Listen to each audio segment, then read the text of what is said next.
João 5, de 19 a 30, diz assim: Então lhes falou Jesus: em verdade vos digo, que o Filho nada pode fazer de si mesmo, senão somente aquilo que vir fazer o Pai, porque tudo o que este fizer, o Filho também semelhantemente o faz. Porque o Pai ama o Filho, Ele mostra tudo o que faz, e maiores obras do que estas lhe mostrará, para que vos maravilheis. Pois assim como o Pai ressuscita e vivifica os mortos, assim também o Filho vivifica aqueles a quem quer. E o Pai a ninguém julga, mas ao Filho confiou todo o julgamento, a fim de que todos honrem o Filho do modo por que honram o Pai. Quem não honra o Filho, não honra o Pai que o enviou. Em verdade vos digo, quem ouve a minha palavra e crê naquele que me enviou, tem a vida eterna, não entra em juízo, mas passou da morte para a vida. Em verdade vos digo, vem a hora, e já chegou, em que os mortos ouvirão a voz do Filho de Deus, e os que a ouvirem viverão. Porque assim como o Pai tem vida em si mesmo, também concedeu ao Filho ter vida em si mesmo. Ele deu autoridade para julgar, porque é o Filho do homem. Não vos maravilheis disto, porque vem a hora em que todos os que se acham nos túmulos ouvirão a sua voz e sairão. Os que tiverem feito bem para a ressurreição da vida, e os que tiverem praticado o mal para a ressurreição do juízo. Eu nada posso fazer de mim mesmo, na forma porque ouço, julgo. O meu juízo é justo, porque não procuro a minha própria vontade, e sim a daquele que me enviou. Vamos orar. Amado Senhor e Salvador, bendito Deus, poderoso Deus, como cantamos há pouco, nós somos imensamente gratos pelo privilégio que o Senhor concede a pobres pecadores, falhos como nós, de nos achegar a Deus, como nos garante a Tua palavra, diante do trono da Tua graça, ao Santo dos Santos, pelo novo e vivo caminho, que é o precioso sangue de Cristo Jesus, o nosso Redentor. Que privilégio bendito o Senhor concede ao Teu povo. Que o Senhor neste momento venha falar, ó Deus, ao nosso coração, que a Tua palavra instrua a nossa alma para a glória e louvor do Teu santo nome. Em nome de Jesus nós oramos e agradecemos. Amém.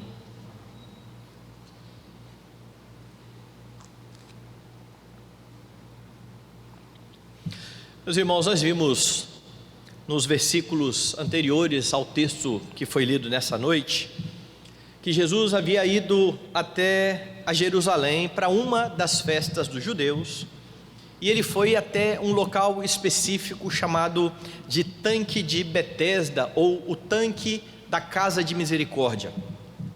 Você viu que ali estava um homem aleijado há 38 anos, que tentava se banhar no tanque, por conta da história que havia de que o anjo vinha e fazia com que a água se agitasse, e o primeiro que entrasse na água era então curado da sua enfermidade. Mas este homem nunca conseguia chegar naquela água, porque alguém descia na sua frente. E você percebeu que, por mais que o tanque estivesse no local chamado Casa de Misericórdia, não havia ali misericórdia. Cada um pensava em si mesmo e ninguém ajudava aquele homem. Pois Jesus foi misericordioso. Jesus abençoa aquele homem e cura aquele homem, e depois que ele é curado por Jesus, ele aparece carregando o seu leito em dia de sábado. E aí você vê uma outra parte terrível dessa história, porque ao invés de as pessoas olharem para o homem que está há 38 anos naquele estado de enfermidade, agora carregando o seu leito, louvarem a Deus pela cura milagrosa, estes homens, por conta de todo o seu legalismo, eles condenam este homem, dizendo que ele estava então trabalhando no dia de sábado. Jesus demonstrou a verdadeira misericórdia e Jesus demonstrou que não era legalista, afirmando então que ele trabalhava porque o seu pai também trabalhava. Veja, é assim que termina o texto, no verso 17, depois de ser arguído, Jesus responde: meu pai trabalha até agora e eu trabalho também. O problema é que os judeus que ali estavam não gostaram nem um pouco dessa declaração de Jesus.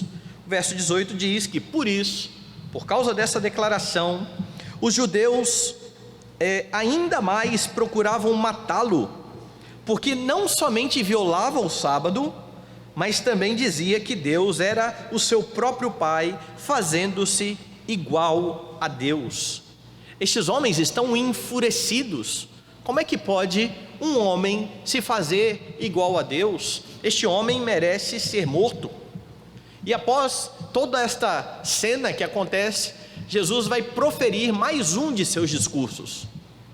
E o discurso de Jesus não apazigua a ira destes homens, porque Jesus não vai negar a impressão que estes homens têm daquilo que ele estava dizendo. Jesus vai, na verdade, reafirmar de forma bem categórica no seu discurso tudo aquilo que os judeus não queriam aceitar, apesar de estarem vendo ali com seus próprios olhos o que Jesus estava fazendo. Nesse texto você aprende, portanto, que Jesus é de fato um com o Pai. Como é que o texto mostra que Jesus é um com o Pai? Bom, Jesus é um com o Pai, mostra o texto no trabalho. Dê uma olhada aí no verso 19. Então lhes falou Jesus: em verdade vos digo, que o Filho nada pode fazer de si mesmo, senão somente aquilo que vir fazer o Pai. Porque tudo o que este fizer, o Filho também semelhantemente o faz. Os judeus estão irados, os judeus estão com ódio de Jesus, e Jesus começa então o seu discurso com uma declaração bastante solene, apontando para a solenidade de tudo aquilo que ele irá dizer. Em verdade vos digo. Enquanto os judeus estavam acusando a Jesus de blasfêmia, de se fazer um com o Pai, Jesus está dizendo o seguinte: olha, eu só faço o que eu estou fazendo porque eu de fato sou um com o Pai. Não há blasfêmia no que eu estou dizendo. O que há na verdade é verdade. Por isso ele então está dizendo: em verdade eu vos digo. Eu estou fazendo o que o meu Pai faz. Se o seu pai trabalhava, e ele disse isso aos judeus, meu pai trabalha até agora e eu trabalho também. O que Jesus está dizendo é: se este paralítico se colocou de pé quando eu mandei, isso aconteceu porque eu estou trabalhando junto com o meu Pai. Nós trabalhamos juntos, nós fazemos as coisas juntos. Não há diferença no trabalho do Pai e no trabalho do Filho. Não há independência no trabalho do Pai e do Filho. O que o Filho fazia encarnado na terra entre os homens era a vontade do seu Pai nos céus. E se você lembrar bem do início do Evangelho, João começa exatamente declarando isso. Ele começa rememorando aquilo que Moisés diz lá no livro de Gênesis. Moisés, no livro de Gênesis, vai dizer que no princípio criou Deus os céus e a terra.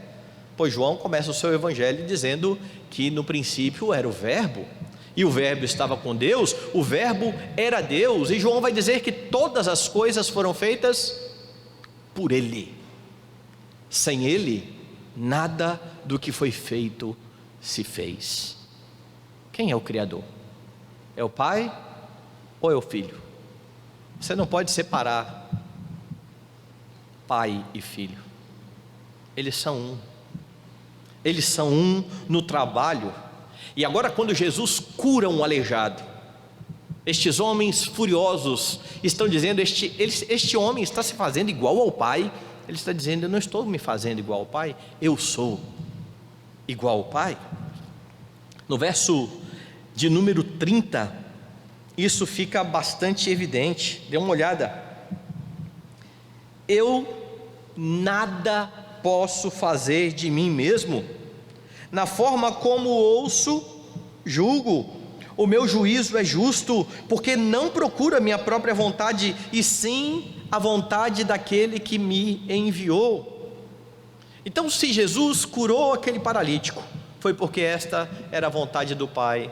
Se Jesus irá julgar a terra, como nós vamos ver já já, é porque esta é a vontade do Pai. Logo, os judeus estavam apontando uma blasfêmia em Jesus, pretensamente para honrar a Deus, para defender a glória de Deus, e estavam na verdade desonrando a Deus, porque ao duvidar daquilo que Cristo estava falando, eles estavam duvidando da palavra do próprio Deus, do testemunho do próprio Deus a respeito do seu Filho. Jesus e o Pai são um no trabalho, e se você quer fazer a vontade do Pai, você precisa seguir então as ordens do Senhor Jesus Cristo. Pai e Filho, no texto, e nós sabemos, por conta de toda a revelação, que também o Espírito Santo agem juntos e sempre irão agir juntos. Quando nós estamos adorando a Deus e vimos a igreja e nos colocamos diante do Senhor, nós nos colocamos diante de Pai, Filho e Espírito Santo. Sabemos que Jesus se faz presente na ceia do Senhor, mas Pai e Espírito Santo também. Deus é um, e não dá para você separar onde está uma das pessoas da Trindade. Ali está então a Trindade. Essa é a declaração de fé da igreja cristã. Eles agiram juntos na criação, eles agem juntos no sustento de todas as coisas, eles agem juntos na redenção, na salvação de pecadores. De igual forma, eles agem juntos no juízo, como declarado aí no verso de número 30, e como veremos de forma mais pormenorizada já já. É uma bênção então, meus irmãos, saber que Pai e Filho estão trabalhando em seu favor. Você já imaginou o tamanho deste benefício? Você ter Pai e Filho juntos, sustentando a sua vida, fazendo com que esta boa obra que foi começada seja completada até o dia final, até o dia de Cristo Jesus, como diz o apóstolo Paulo. Você precisa louvar a Deus por tamanha bênção e pelo privilégio que Ele concede de pecadores que não mereciam a graça de Deus, pelo contrário, mereciam a ira do Senhor, poderem se reunir como a santa igreja do Senhor, a fim de tributar glória ao Deus que trabalha na redenção e na santificação de pecadores. Jesus e o Pai são um no trabalho, mas o texto diz mais. O texto diz que Jesus é um com o Pai também no conhecimento. Dê uma olhada no verso 20. Porque o Pai ama o Filho, Ele mostra tudo o que faz, e maiores obras do que estas lhe mostrará, para que vos maravilheis. Jesus continua o seu discurso, e agora a sua declaração é maravilhosa.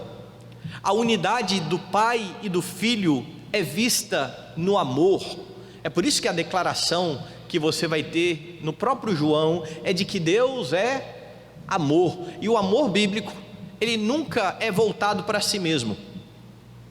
A Bíblia manda você amar o tempo todo o seu próximo, o seu inimigo, o seu cônjuge, todo mundo você precisa amar. A Bíblia não manda você amar você mesmo, porque o amor próprio é expresso na Bíblia como pecado, como egoísmo. Por que Deus é amor? Porque o nosso Deus é um Deus que subsiste em três pessoas. O Pai ama, não o Pai, Ele ama o Filho ama o Espírito ama a ambos, e este relacionamento pactual de amor está sendo declarado aqui mais uma vez por Jesus Cristo. Ele está dizendo: o Pai ama o Filho. Essa declaração já apareceu lá no capítulo 3, se você virar aí as páginas da sua Bíblia, você vai ver lá no verso 35, Jesus dizendo: o Pai ama ao Filho e todas as coisas tem confiado às suas mãos. Lá então Jesus está dizendo: olha, porque o Pai ama o Filho, Ele entregou todas as coisas na mão do Filho. E talvez você diga: mas eles não estão agindo juntos? Sim, eles agem juntos, mas naquilo que a teologia chama de economia da Trindade, eles acabam assumindo funções distintas, e é por isso que Jesus é visto aqui como sendo aquele que recebeu todas as coisas da mão do Pai. Mas no verso 20, que foi o verso que nós lemos do texto de hoje, por amar o Filho, o Pai mostra ao Filho todas as suas obras, e diz Jesus, e Ele ainda mostrará outras. Bom, que obras são essas? O contexto nos diz quais são essas obras. A obra que tinha acabado de ser realizada era a cura do paralítico. O Pai fez, o Filho fez, o Pai está mostrando as suas obras ao Filho. Então Jesus se refere a essa cura, Jesus se refere a outras curas que virão, todas para evidenciar que Ele é o Messias prometido. Então o Pai mostra as suas obras, mostrará outras, e também mostra a obra de salvação. Veja o verso 21, pois assim como o Pai ressuscita e vivifica os mortos, assim também o Filho vivifica aqueles a quem quer. Jesus está dizendo então que o Pai dá a Ele todo o conhecimento. Ele vai falar isso mais à frente lá em João 15, quando Ele se aproxima dos seus discípulos e diz: olha, eu não chamo vocês mais de servos, eu chamo vocês de amigos, porque tudo quanto ouvi do meu Pai, eu tenho dado a conhecer a vocês. Jesus afirma aqui que este conhecimento é para que os homens fiquem maravilhados. Veja lá de novo: o Pai ama o Filho, lhes mostra tudo o que faz, maiores obras do que estas lhe mostrará ao Filho, para que vos maravilheis. Ele se refere então a todos aqueles que estão ali ouvindo o seu discurso. Hoje pela manhã eu falava que a palavra de Deus é maravilhosa, como o conselheiro que nós temos falando na Escritura é chamado de maravilhoso.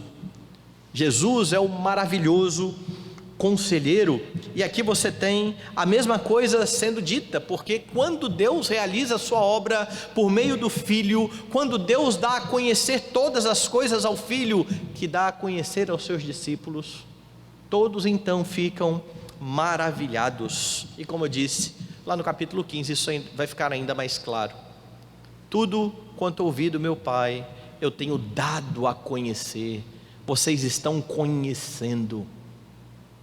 Jesus é um com o Pai no conhecimento, e porque o Pai ama o Filho, você pode ter toda a certeza, se você já creu em Cristo, é claro, que Ele também ama você.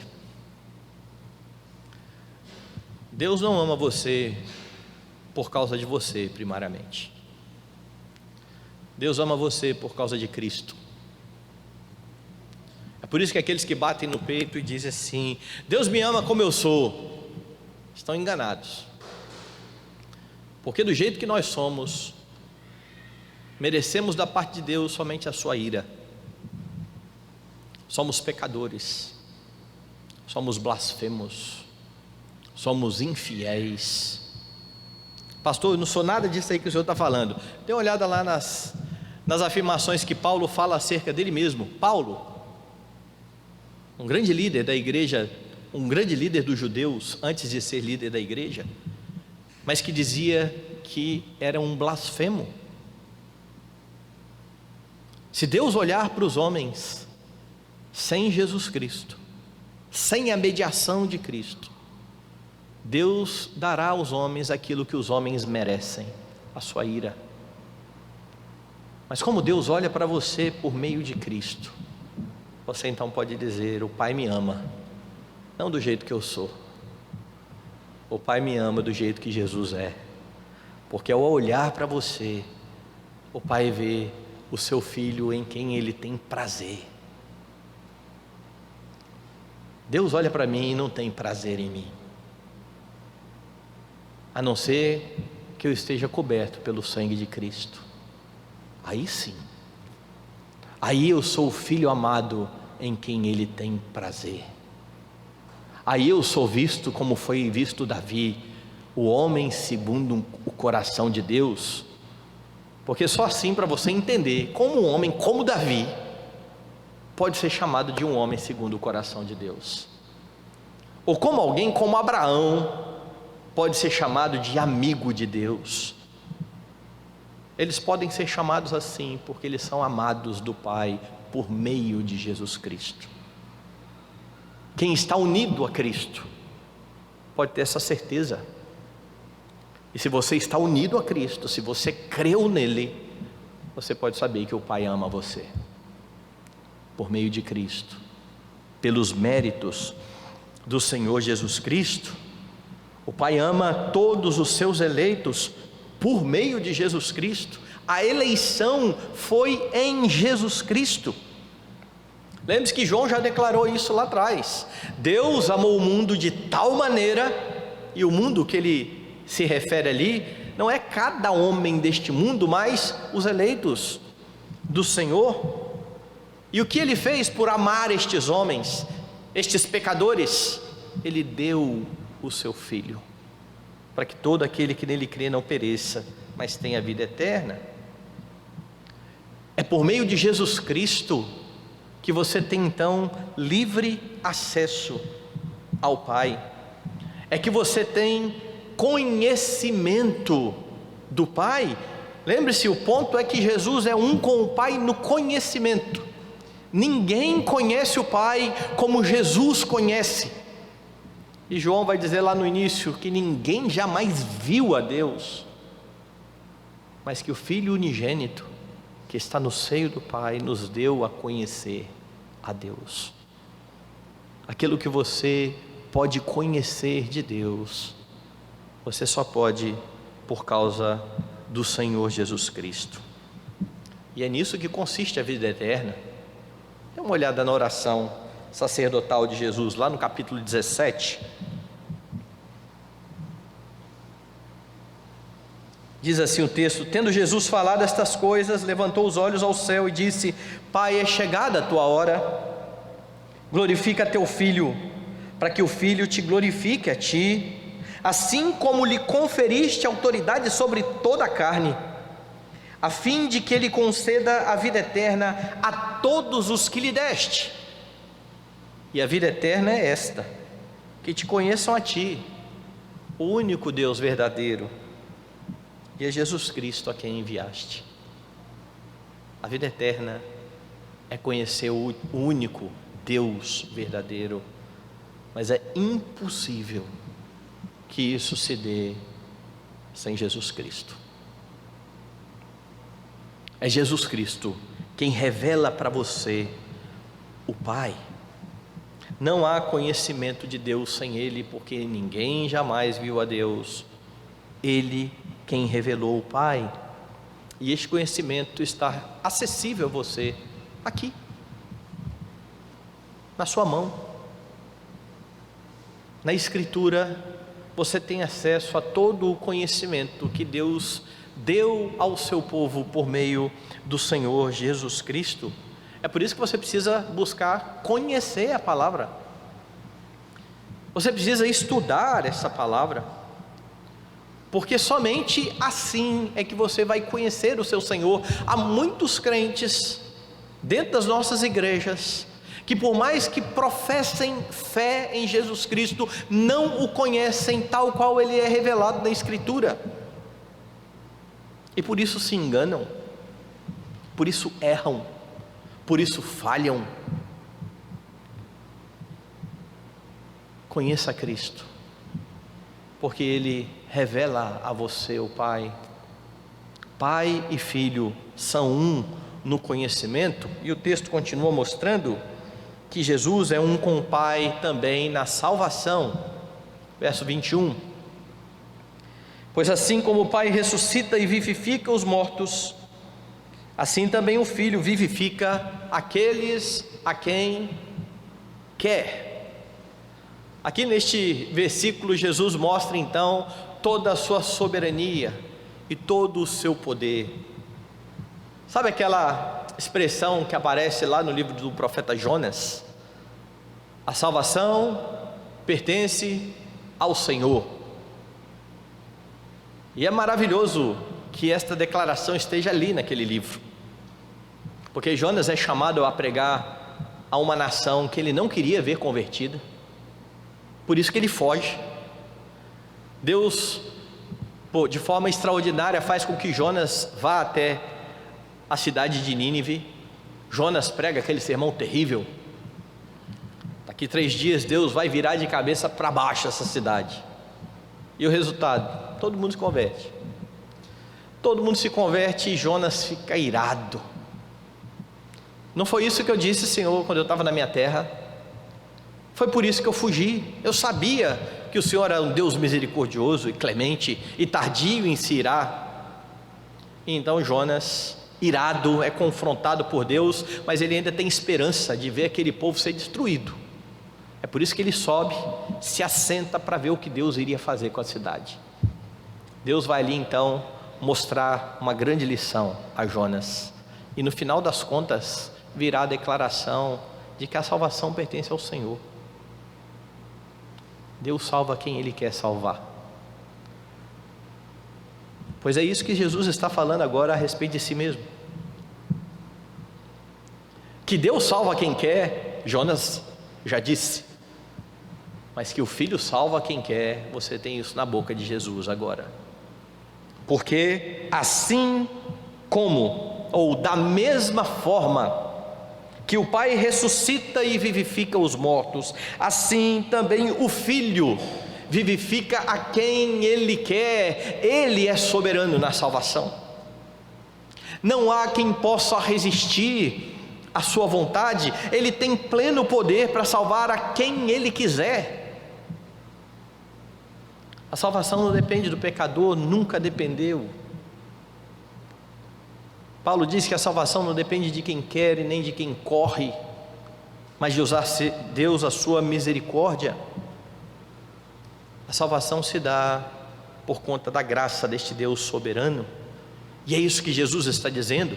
Eu sou um com o Pai na salvação. Agora, vá lá no verso 24, e Jesus mais uma vez repete aquela declaração bem solene: em verdade vos digo, que vem a hora, e já chegou, em que os mortos ouvirão a voz do Filho de Deus, e os que a ouvirem, viverão. No verso 24, Jesus está mostrando agora como a sua palavra está ligada à salvação de pecadores e à vida eterna. Porque se a vida eterna é conhecer ao único Deus verdadeiro e a Jesus Cristo, a quem foi enviado, é necessário que se creia na Escritura, é necessário que se creia na palavra de Deus. E diz Jesus que estes que recebem esta palavra, veja, quem ouve a minha palavra e crê naquele que me enviou, esse tem a vida eterna, não entra em juízo, mas passou da morte para a vida. O que Jesus está dizendo então é que quem crê nele nunca irá perecer. Outrora eles estavam nessa situação, outrora eles eram mortos, agora eles têm a verdadeira vida, agora eles têm acesso à vida em abundância. E como Jesus é aquele que vivifica a quem Ele quer, Ele pode garantir aqui que havia chegado a hora de os mortos serem chamados à vida pelo poder da palavra. Eu vou ler de novo: em verdade vos digo que vem a hora, e já chegou, em que os mortos ouvirão a voz de Deus, do Filho de Deus, e os que a ouvirem viverão. Você fala, como é que pode acontecer isso? Lembre dos capítulos anteriores. Lembre de Nicodemos, que vai ter com Jesus, e a primeira coisa que ele ouve é: necessário nascer de novo. É necessário nascer do alto. Porque quando você nasce de novo, quando você nasce do alto, quando Deus dá um novo coração, você está capacitado a ouvir a voz do Filho de Deus e viver. Toda obra está nas mãos do Senhor. E aqui então ele está tratando dos homens que estão mortos em seus delitos e pecados. O mesmo João vai escrever um outro livro, não as cartas, mas o livro de Apocalipse, e ele chama isso, sabe de quê? Primeira ressurreição. Dá uma olhada lá, Apocalipse capítulo 20.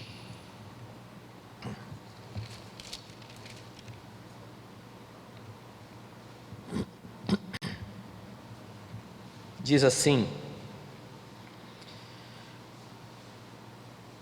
verso 4: vi também tronos, e nestes sentaram-se aqueles aos quais foi dada a autoridade de julgar. Vi ainda as almas dos decapitados por causa do testemunho de Jesus, bem como por causa da palavra de Deus, tantos quantos não adoraram a besta, nem tampouco a sua imagem, e não receberam a marca na fronte e na mão, e viveram e reinaram com Cristo durante 1000 anos. Os restantes dos mortos não reviveram até que se completassem os 1000 anos. Esta é a primeira ressurreição. João está tratando aqui como primeira ressurreição, não uma ressurreição física, mas uma ressurreição espiritual. Essa que Jesus está tratando lá no capítulo de número 5. Vem a hora e já chegou que os mortos ouvirão a voz e crerão. Ele não está falando de pessoas que estão mortas e sepultadas, ele está falando de vivos que estão mortos em seus delitos e pecados, e que agora, ao receber a Cristo, ao crer no Evangelho, são trazidos à vida, têm a verdadeira vida. Jesus é aquele que concede esta vida eterna, e isso porque ele então é autossuficiente. Veja o versículo seguinte: porque assim como o Pai tem vida em si mesmo, também concedeu ao Filho ter vida em si mesmo. O Pai é eterno, o Filho é eterno, e então eles concedem a homens pecadores a vida eterna, quando estes ouvem o Evangelho. Jesus está sendo bem claro aqui quanto ao chamado dos eleitos. Todos aqueles por quem Jesus morreu irão ouvir a voz do Filho de Deus. A hora chegou. Muitos daqueles que ainda se encontram mortos em seus delitos e pecados, mas que são eleitos de Deus, precisam ouvir a voz do Evangelho. É por isso que nós pregamos o Evangelho. É por isso que nós enviamos missionários. É por isso que nós precisamos dar bom testemunho onde quer que o Senhor nos coloque. Daí Jesus dizer: indo, pregai o Evangelho a toda criatura, ensinando todas as coisas que vos tenho dito. Você é chamado a anunciar o Evangelho, porque é por meio da sua igreja que Jesus faz ecoar a voz do Evangelho.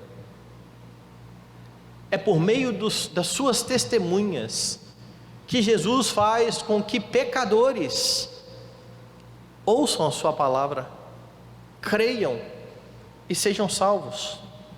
Deus tem chamado a sua igreja a participar da gloriosa obra de salvação, não produzindo salvação, porque a salvação pertence ao Senhor, mas sendo aqueles que anunciam a palavra de Cristo.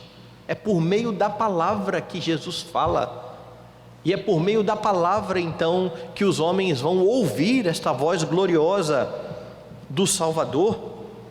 Lembre-se daquilo que Jesus afirmou aqui no capítulo anterior, por ocasião da conversão dos samaritanos, quando ele olhou para os seus discípulos e disse: olha, levantem os olhos, os campos estão brancos, a ceifa chegou, e a igreja é chamada para fazer exatamente isso, olhar para estes campos que estão brancos.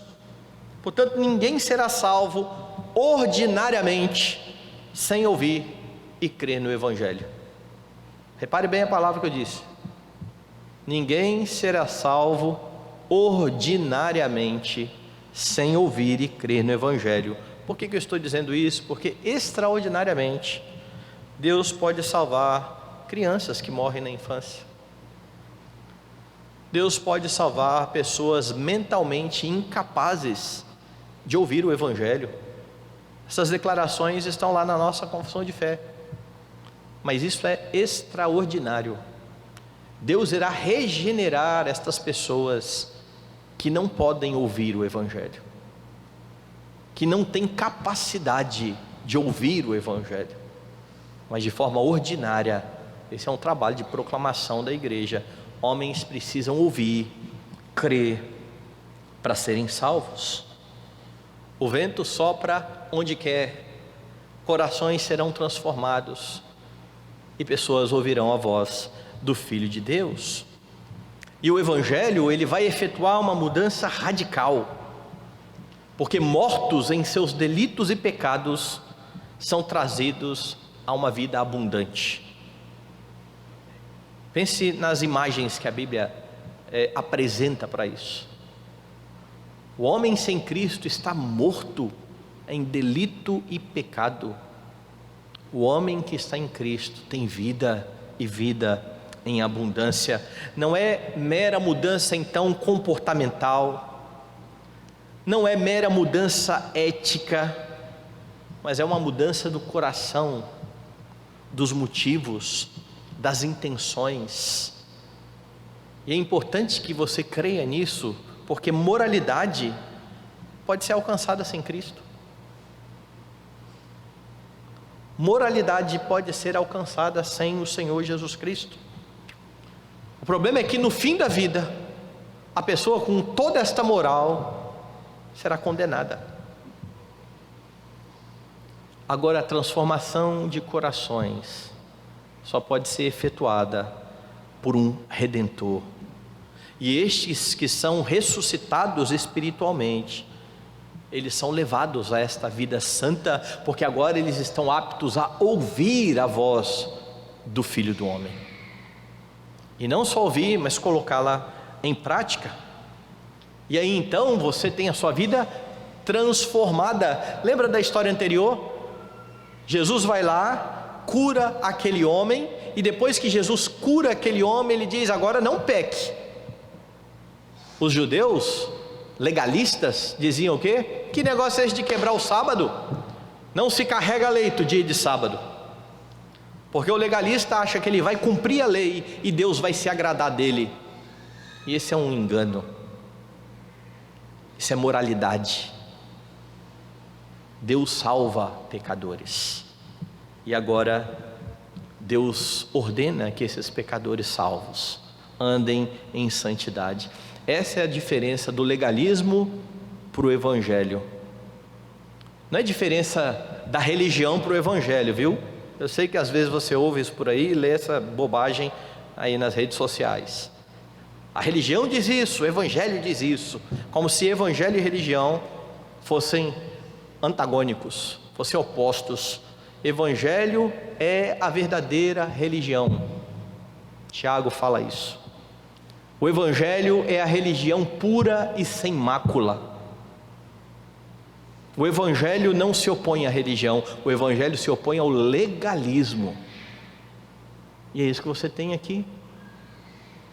Pai e Filho salvam pecadores e os transformam poderosamente pelo Evangelho. Mas há um pouco mais no texto. Jesus é um com o Pai na salvação, Jesus também é um com o Pai no juízo. Veja o verso 22. E o Pai a ninguém julga, mas ao Filho confiou todo o julgamento. E aí você pergunta, pastor, alguma coisa está errada aqui nesse texto, né? Porque Jesus trabalha junto com o Pai. Foi afirmado aqui que tudo que o Pai realiza, Jesus realiza. Como é que Jesus está dizendo aqui que o Pai a ninguém julga, mas ao Filho Ele confiou todo o julgamento? O que está acontecendo aqui no texto? Bom, a resposta é bem simples. O juízo, meus irmãos, necessita de um juiz a quem se possa ver. Nós não veremos o Pai, nós não veremos o Espírito Santo, nós veremos a Cristo, homem, que tem um corpo e que está sentado à destra do Pai, corporalmente, e que voltará visivelmente. É por meio dele que nós vemos o Pai. Eu tenho repetido esse texto, sermão após sermão, que é a pergunta que Filipe vai fazer lá no final: Senhor, mostra-nos o Pai. E a resposta vai ser: eu estou há tanto tempo com vocês. Que negócio é esse de perguntar, mostra-nos o Pai? Quem me vê a mim, vê o Pai. É por isso que nas epístolas você vai ler que Ele é a imagem do Deus invisível. É por isso que o próprio João vai dizer que ninguém jamais viu a Deus, mas que o Filho unigênito nos revelou. E agora, quando os homens se apresentam diante do tribunal de Deus, eles veem o justo juiz. É por isso que ao Filho é confiado o julgamento. Mas como Jesus está julgando em acordo com a vontade do Pai, ambos estão julgando. Mas nós veremos apenas a pessoa do Filho. Quando Cristo julgar a terra, o Pai estará trabalhando com Ele. Veja os versos 27 a 29. E lhe deu autoridade para julgar, porque é Filho do homem. E essa declaração aqui é para enfatizar exatamente a sua humanidade. Lembra que Jesus já disse isso? Ninguém jamais subiu ao céu, o Filho do homem que está no céu. Então Jesus ali atrás disse: olha, eu estou aqui corporalmente, mas eu estou com o Pai no céu. Porque Jesus estava entre os seus, mas Jesus estava em todo lugar, e essa é a razão de Jesus estar sentado à destra do Pai e Jesus se fazer presente hoje aqui. Porque se você não crê nisso, não faz sentido se reunir aqui. Se não há crença de que Jesus está entre nós, comamos e bebamos, porque amanhã morreremos. Ele é homem, mas Ele é Deus. Corporalmente, Ele não pode estar em todo lugar. Um dia Ele retornará. Quando nos assentamos em torno da ceia, nós lembramos que como homem Ele morreu, que como homem Ele ressuscitou, Ele subiu aos céus e Ele voltará. Porque ao falar da ceia Ele diz que jamais tomaria novamente do fruto da videira, até aquele dia em que há de beber novamente com a sua igreja no reino do Pai. Um dia estaremos assentados e vendo a Cristo e participando com Ele da mesa. É por isso que Ele é este juiz, a quem todos verão, a quem o Pai deu autoridade, porque é o Filho do homem. Veja o verso 28. Não vos maravilheis disto, porque vem a hora em que todos os que se acham nos túmulos ouvirão a sua voz e sairão. Os que tiverem feito bem para a ressurreição da vida, e os que tiverem praticado o mal para a ressurreição do juízo. E agora então, perceba algo interessante aqui. Lá atrás, Jesus falou: vem a hora, e já chegou, que os mortos ouvirão a voz e viverão. Ele está falando de mortos espirituais. Aqui ele não está falando de mortos espirituais. Aqui ele está falando da ressurreição física. Por isso que lá atrás ele diz: vem a hora, e já chegou. O evangelho está sendo pregado. Mortos estão sendo trazidos à vida, mortos espirituais. Mas este vem a hora do verso 28, não chegou ainda. A hora vem. Aguarde. E essa hora que virá, não chegou ainda, vai ser o seguinte: todos os que estão nos túmulos ouvirão a voz e irão ressuscitar com destinos bem distintos. Os que tiverem feito o bem, ressurreição da vida; os que tiverem praticado o mal, ressurreição do juízo. E o que é o bem e o mal aqui? Receber ou não receber o Filho do Homem.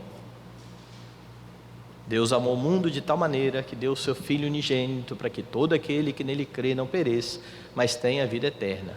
Quem crê não é julgado.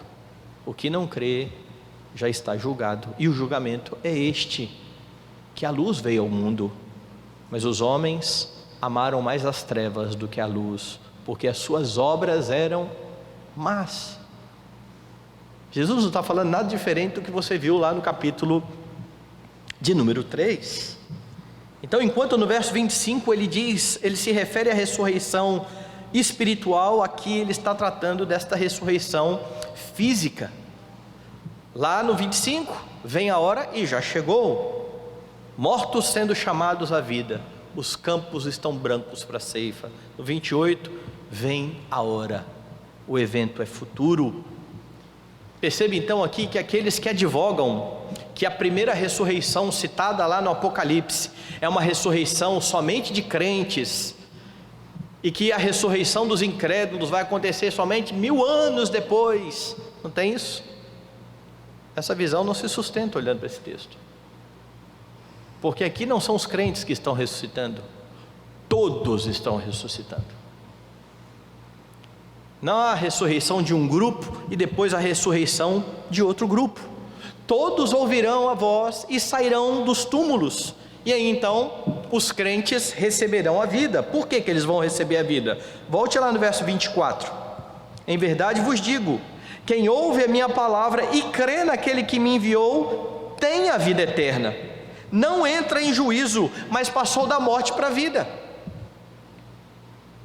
Então, quando estes que já morreram ressuscitarem fisicamente, eles ressuscitam para a ressurreição da vida.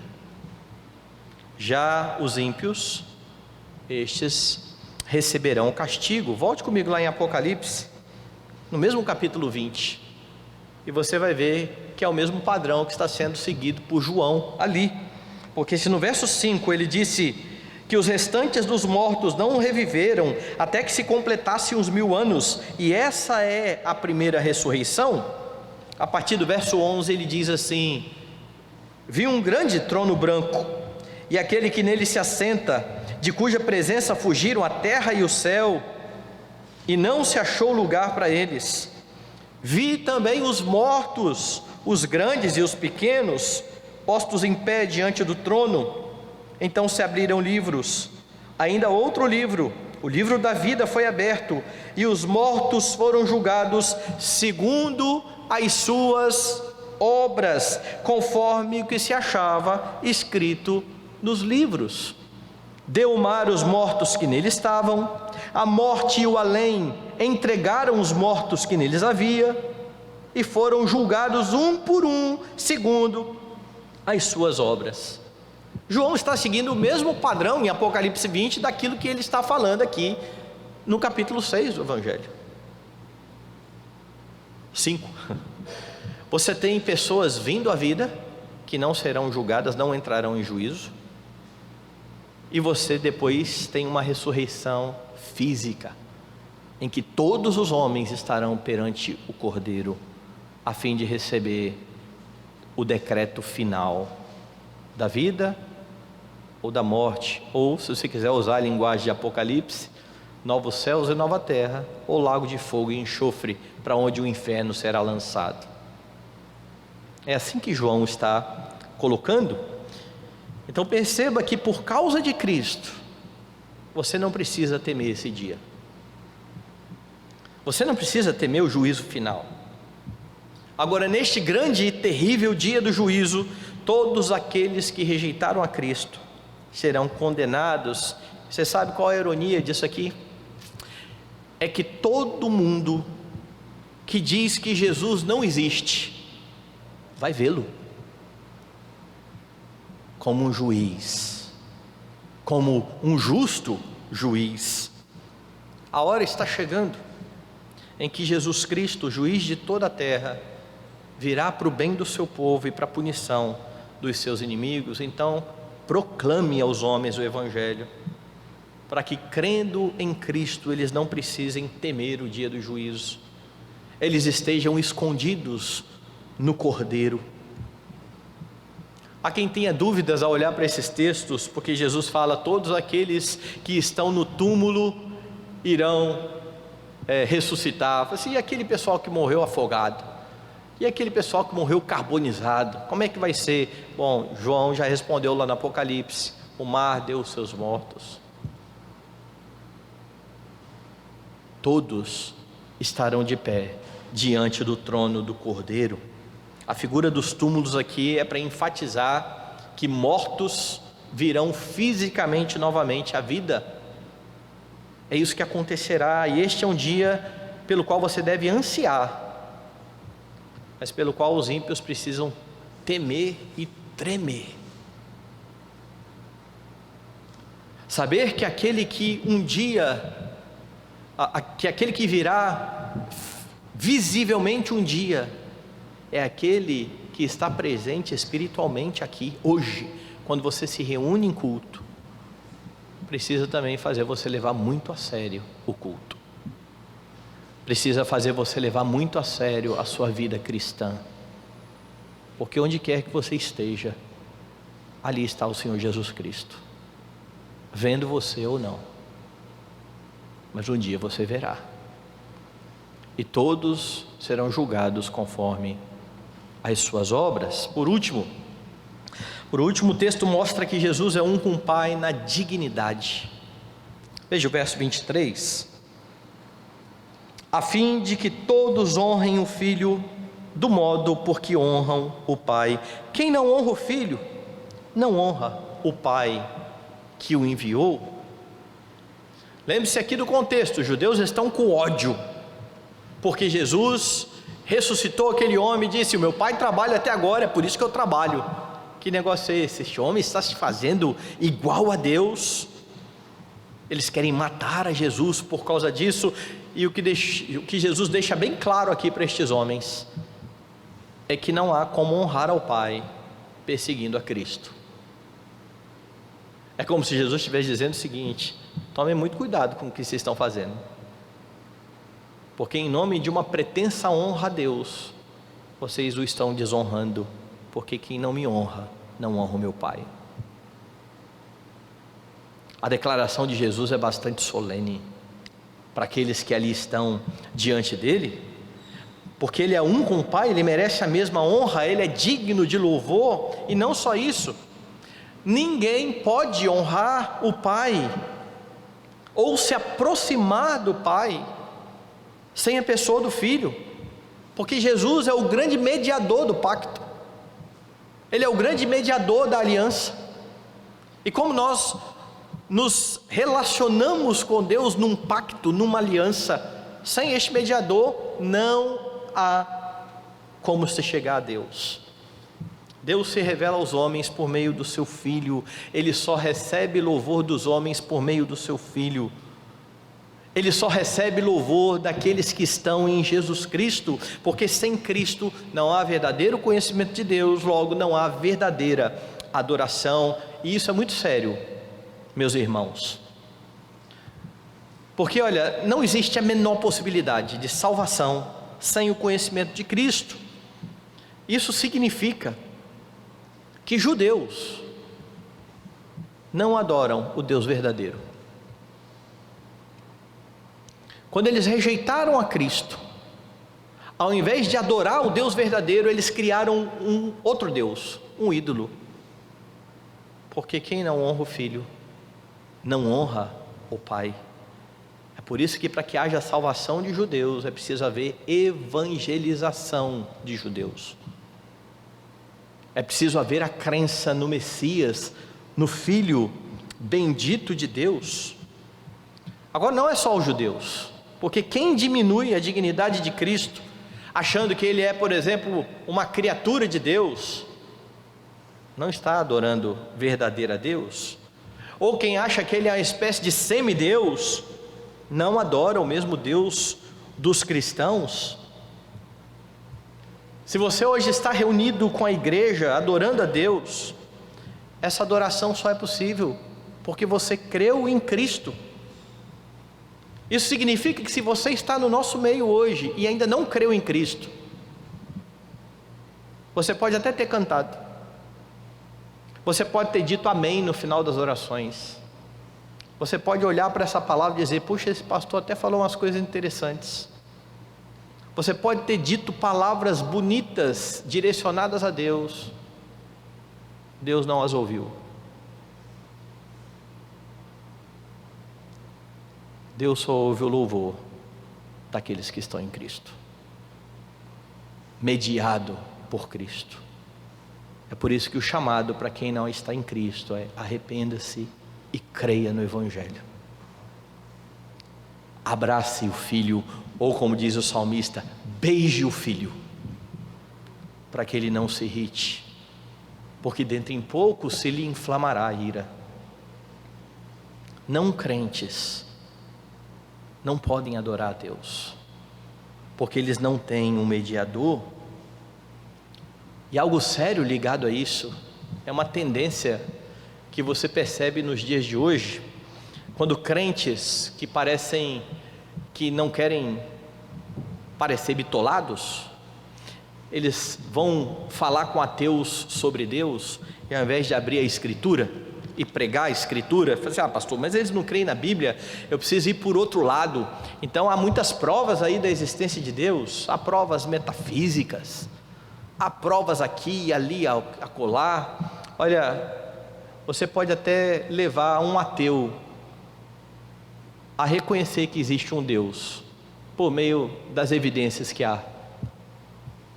Sabe o que isso ajuda o ateu? Nada. Porque antes ele ia para o inferno como um ateu, agora ele vai para o inferno como um teísta. Porque qualquer teísta que não reconheça Jesus Cristo está condenado. Deus salva por meio de Cristo. Pregue a Bíblia, sem medo de parecer bitolado. E para aqueles que não acreditam na Bíblia, vou recordar aqui algo que o pastor Scipione falou nessa igreja uma vez. Ele falou que ele estava lecionando uma vez, e alguém falou assim, mas como que eu prego para alguém que não conhece a Bíblia? E então ele contou a história que dizia o seguinte: imagina que você está caçando, e você então encontra um descampado, e vem um elefante na sua direção, e você está com a sua espingarda, e quando o elefante chega perto, então você pergunta assim, seu elefante, você acredita em espingardas? E o seu elefante falar que não, assim, então eu não posso atirar. Ele falou assim, atira logo. É isso que você faz com a Bíblia. O ateu não crê na Bíblia? Pregue. Você não vai convencê-lo. Na verdade ele só vai se convencer se o Senhor o fizer nascer de novo. Então lembra o que Jesus falou a Nicodemos: o vento sopra aonde quer. Jesus não mandou a gente sair proclamando, mostrando as evidências de que Deus existe. Nós somos testemunhas da sua obra, que hoje será vista nos sacramentos mais uma vez. É essa a proclamação da igreja, é isso que honra a Deus e que honra o Filho. Portanto, o discurso de Jesus aqui, diante do ódio dos judeus que queriam matá-lo, deixa bem claro que ele não era mesmo um homem comum, Mas como João tem demonstrado no seu evangelho, ele é o Deus encarnado que habitou entre nós. Aquilo que causou ódio aos judeus era exatamente aquilo em que eles deveriam crer e receber. Jesus é um com o Pai. Jesus é um com o Pai no trabalho, realizando a mesma obra, no conhecimento que Ele tem revelado a você por meio da palavra. Toda a vontade do Pai está aí nas suas mãos, e sem Cristo você não compreende as Escrituras. Ele é um com o Pai na salvação, é o Deus Trino que salva pecadores, é Ele que se revela visivelmente em Cristo, mas é a Trindade que salva pecadores. Ele é um com o Pai no juízo. Aqueles que não crerem nele receberão no dia final a justa paga. Isso significa que ao te salvar, Jesus te salvou dele mesmo, da sua própria ira. Ele é um com o Pai na dignidade. É por isso que você precisa amá-lo, honrá-lo de todo o coração. É por isso que Ele é digno de toda honra, glória e louvor. E aquilo que você faz hoje pela fé, sem ver, mas crendo que Ele aqui está, um dia você fará por vista, porque ao se fazer homem, Jesus nunca mais deixa de ser homem. E Ele dá a você um privilégio que nem Adão teve, o privilégio de ver a Deus. Anseie então por esse dia.